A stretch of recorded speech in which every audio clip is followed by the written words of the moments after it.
Mandala murders episode 1। कहानी start होती है एक फिक्शनल नॉर्थ इंडियन टाउन। वहाँ के गांव के लोग एक कम्युनिटी के अगेंस्ट हो जाते हैं, जैसे अयस्ती बोला जाता है। ये लोग कुछ अजीब से एक्सपेरिमेंट कर रहे होते हैं एक बेसमेंट टाइप जगह में, जहाँ एक साईफाई टाइप मशीन है जिसे अयस्त यंत्रा कहते हैं, और एक ब्राइट नीला पत्थर है जिसे मानी बोला जाता है। यहाँ दो इंसानी बॉडीज हैं, शायद दोनों डेड हैं, और उनके बीच ब्लड ट्रांसफॉर्मेशन चल रही होती है। साथ ही एक मिडिल एज्ड अयस्ती औरत एक छोटी लड़की को ये सब एक्सप्लेन कर रही होती है।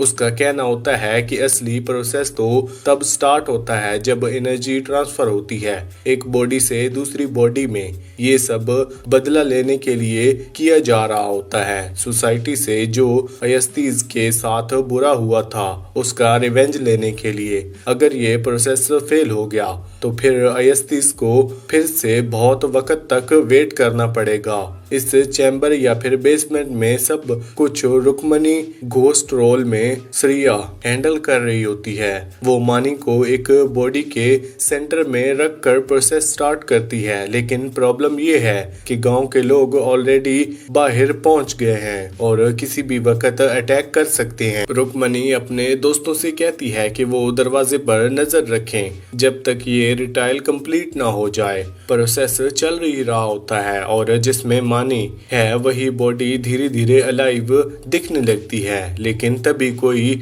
आग लगा देता है और पूरा प्रोसेस बर्बाद हो जाता है। रुक्मणी चिल्लाती है, लेकिन उसके पास मौरन करने का वक्त नहीं होता। एक और अयस्ती औरत उससे कहती है कि वो यंत्रा और मनी लेकर भाग जाए, क्योंकि अगर ये टूल्स सेफ हैं और रुक्मणी जिंदा है तो अयस्तीस की उम्मीद अभी भी जिंदा है। तभी गांव वाले अंदर घुस जाते हैं। जो औरत रुक्मणी को भागने को बोलती है वो शांति से उनके सामने जाकर एक बड़ी सी बोतल, शायद एसिड, गिरा देती है। एक एक्सप्लोजन होता है। लास्ट सीन में रुक्मणी का फेस देखते हैं जिससे लगता है कि शायद वो बच नहीं पाई, और यहीं पे ये पूरी कहानी खत्म हो जाती है। प्रेजेंट टाइम में एक suspended police officer Vikram Singh अपने होम टाउन वापस आता है अपने फादर विश्वनाथ के साथ।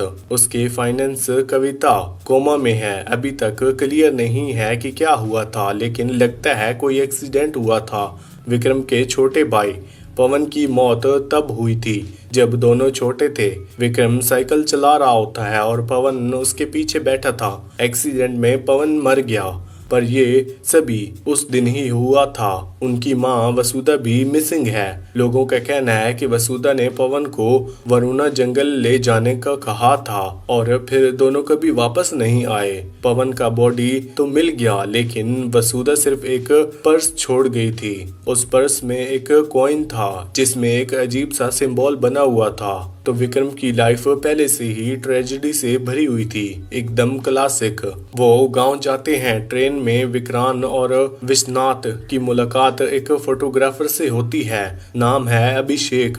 विक्रम उसके बैग से प्रेस का स्टिकर और उसका कट चुका अंगूठा नोटिस करता है। अभिषेक बताता है कि वो दिल्ली से है और गांव किसी काम के लिए जा रहा होता है। अगली सुबह विक्रम अपने चाइल्डहुड फ्रेंड और लोकल कॉप प्रोमड के साथ बैठा होता है, बातें कर रहा होता है। उसी वक्त विश्वनाथ पानी में स्नान कर रहा होता है। तभी एक डेड बॉडी पानी में तैरती हुई विश्वनाथ के पास आ जाती है और वो जोर से चिल्लाता है। ये नॉर्मल बॉडी नहीं होती। सर, हाथ और पैर अलग अलग काट दिए गए होते हैं और फिर सबको सूरज के शेप में जोड़ दिया गया होता है, जहां सर बीच में होता है। सबसे ज्यादा शॉकिंग बात ये होती है कि ये बॉडी उसी अभिषेक की होती है जिसे उन्होंने ट्रेन में मिला था। और ये सिर्फ नहीं, अभिषेक के सर पर वही सिंबल कवर्ड होता है जो विक्रम ने अपनी माँ वसुधा के कॉइन पे देखा था। अब कहानी और भी ज्यादा क्रीपी और मिस्टीरियस हो जाती है। अनाया शुरू के कुछ मिनटों में थोड़ी आउट ऑफ प्लेस लगती है, लेकिन जल्दी समझ आ जाता है कि वो पूरी कहानी का एक इम्पोर्टेंट हिस्सा है। वो किसी एंगल से हेल्पलेस या बेचारी टाइप करेक्टर नहीं है। अनाया एक मिडिल एज पॉलिटिशियन की वाइफ है। उसका हस्बैंड फिलहाल बेड पर पड़ा है, बिल्कुल हेल्पलेस। इस वजह से अनाया ही सब कुछ संभाल रही होती है और होनेस्टली लगता है कि वो अपने हस्बैंड से बेटर काम कर रही है। जल्दी ही पता चलता है कि अभिषेक जो ट्रेन में मिला था और जिसकी ब्रूटल मर्डर हुआ, एक्चुअली अनाया के लिए काम कर रहा होता है। अभिषेक जब इन लोगों की फोटोज खींच रहा होता है तब वो पकड़ा जाता है और उस पे अटैक होता है, लेकिन ये भी क्लियर कर दिया जाता है उसकी मौत संजय और विजय ने नहीं, क्योंकि वो अपनी माँ से कहता है अगर हम मरते तो लाश मिलती ही नहीं। पर अनाया इस मूवमेंट को एक अपॉर्चुनिटी की तरह लेती है। उसका लोकल पुलिस पर फुल कंट्रोल है तो वो पुलिस से संजय और विजय को अरेस्ट करवा लेती है। उसे पता होता है कि उनका तीसरा भाई बाउंटी, जो एक बेवकूफ और इम्पल्सिव टाइप बंदा है, जरूर कुछ उल्टा ही करेगा और वही होता है। बंटी इनकाउंटर का टिप मिलता है, एक कांस्टेबल को मारना होता है और माहौल पूरा क्योटिक हो जाता है। अब अनाया के पास चीफ मिनिस्टर को ब्लैकमेल करने का मटेरियल आ गया है। अभी के लिए लगता है कि उसका टारगेट एक पॉलिटिशियन पार्टी का टिकट लेना है। एक और ट्विस्ट भी मिलता है, अनाया कविता की बहन है, वही कविता जो कोमा में है और विक्रम की फियांसे है। मतलब अनाया और विक्रम के बीच एक पर्सनल कनेक्शन भी है और जब ये दोनों अभिषेक के घर के पास होते हैं उसकी विंडो से मिलने तो उनकी बॉडी लैंग्वेज और बातों से लगता है कि पास्ट में इनके बीच कुछ चल रहा होता है। इससे एक और चीज भी क्लियर हो जाती है, अभिषेक ने ट्रेन में झूठ बोला था कि जब उसने कहा था कि गाँव नहीं,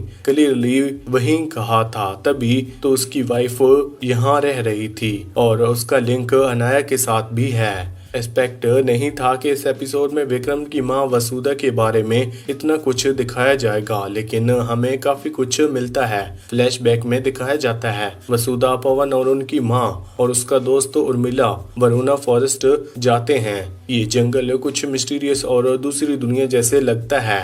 जंगल के अंदर एक टनल होती है जो नीचे की तरफ जा रही होती है। स्टेयर्स के साथ टनल के अंदर लाइट काफी होती है, अलग सी शाइन करता है। वसुधा और मेला को ऊपर रोकने के लिए बोलती है, खुद नीचे चली जाती है। वहाँ एक बोल्ड आदमी होता है और वहीं यंत्रा भी होता है जो स्टार्टिंग में दिखाया गया था। वसुधा उस मशीन में कॉइन डालती है, एक चमत्कार मांगती है। बैलेड आदमी कहता है हर विश की एक कीमत होती है। उस बदले वसुधा को अपना अंगूठा देना पड़ता है। जैसे ही वो अपना थंब मशीन में डालती है वो उसे काट देता है। वसुधा दर्द से चिल्ला उठती है। आदमी कहता है तुम्हारी विश पूरी हो जाएगी, लेकिन तुरंत एक एनर्जी ब्लास्ट होता है, एक जोर का धमाका जिसमें उर्मिला हवा में उछल जाती है जैसे कोई फुटबॉल हो और पवन की भी डेथ हो जाती है जिसका बॉडी बाद में मिला था। इस सब से क्लियर होता है यंत्रा के प्रोसेस में कुछ तो गड़बड़ थी। जो मिरेकल वसुधा मांग रही थी उसका नतीजा कुछ और ही निकला, या उस प्रोसेस को रोक दिया गया